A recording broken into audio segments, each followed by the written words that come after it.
97% of the Quran teaches ethics, the relationship between God and man, the purpose of life, morality, other truths as well. The history of nations in the past teaches us how to be self-critical, how to use reason and faith, the extreme importance of using reason and faith, teaches many, many major themes. You know what I was taught when I became a convert? Rules, rules, rules. If I hadn't studied this religion myself and entered this religion and all I received were rules, rules, rules, I would have left it the next day.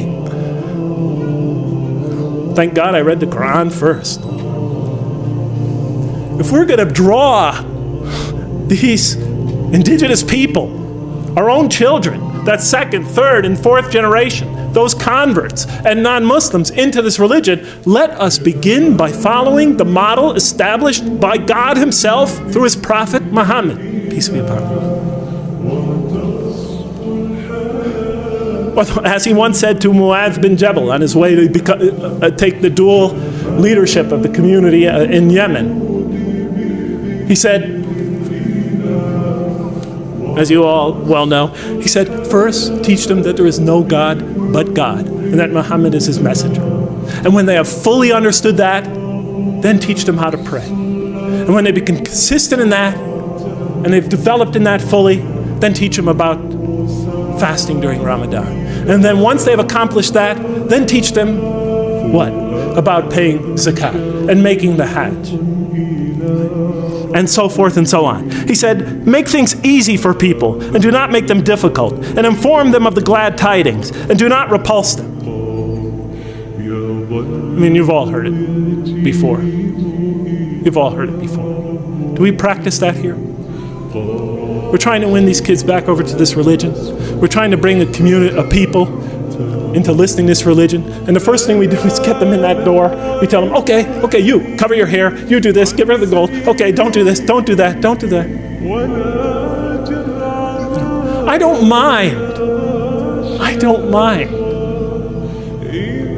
telling the people what are the Muslim behaviors or whatever.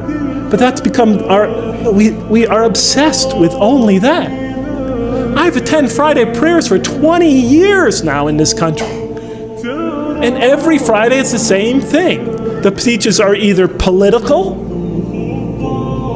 about Muslim politics, or they're about rules and regulations, or somebody's diatribe about, problems going on in the Muslim community. They never discuss the other 97% of the Quran.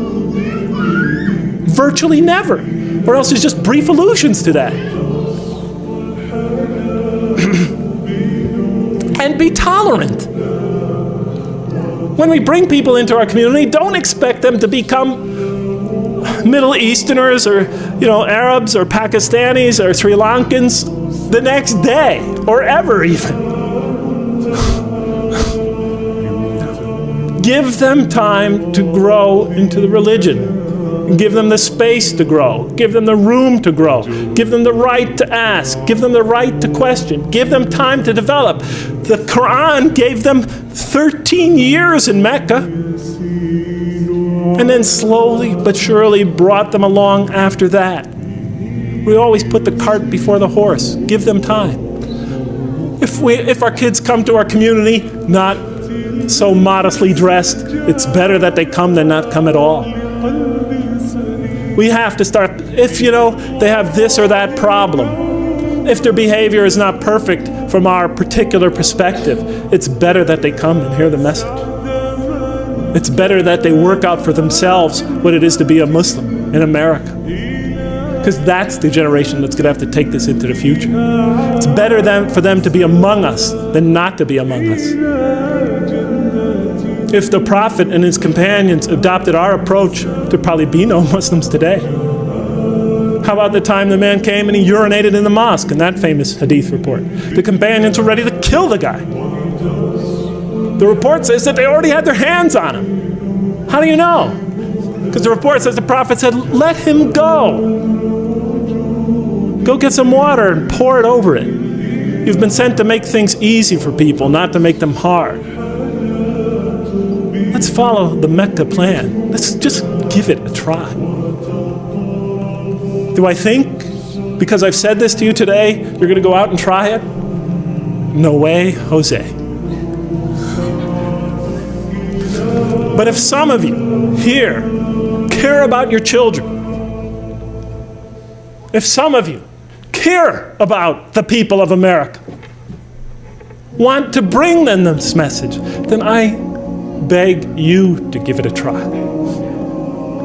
Establish a mosque, a halfway house, call it whatever you want. Make it so that people who feel shy to come to the regular mosque will come to that as they are, to hear the message and to pray. Even though they're not perfect, even though they may have flaws that you think you see, no matter what you see, establish an institution where we could follow that Mecca plan.